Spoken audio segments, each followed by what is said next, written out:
All the debates about AI art today are not new. Elements of them are, of course, the specifics.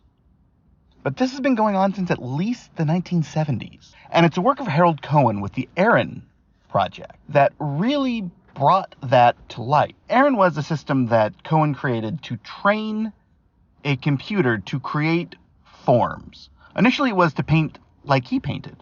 It would do line drawings that were abstract and at times almost indistinguishable from Cohen's other work. He later did a version that actually could paint and do colors and could do human forms. And the debate was, who is the artist? Is it Cohen? Or is it Aaron? Good question. And one that I actually got to talk to him about.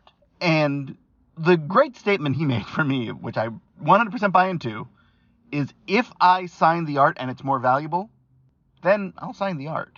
I think what's missing in the AI art argument right now is two things. One, the ethics of feeding in work without permissions or anything to be able to develop the images that are put out by systems like Midjourney and DALL-E and so forth, which personally I think is garbage because that's what artists do. If we consider the systems that are putting this out to be artists, they're just artists who had a really good art school.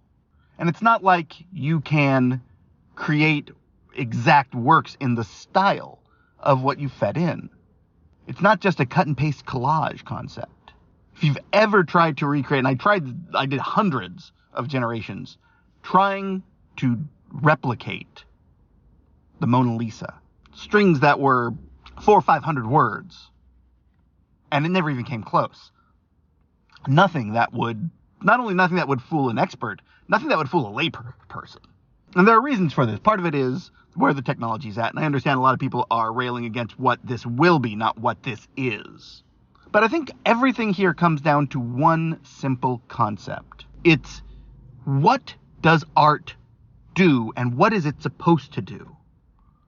And in my eyes, one of the things art does is it makes it possible for people to create things around art. For example, me personally, I do zines. I need art and I can't pay people.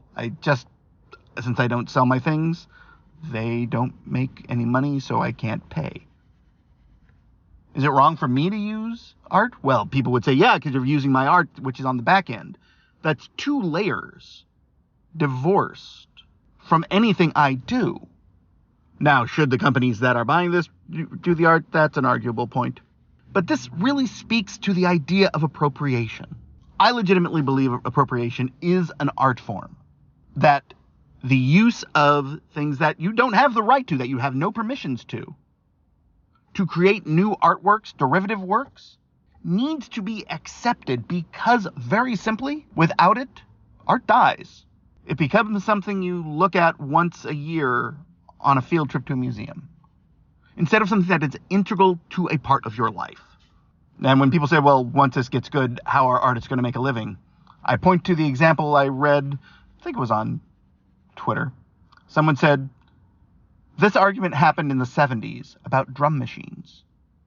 How there would be no need for a drummer anymore. But guess what? There are still drummers making good livings today.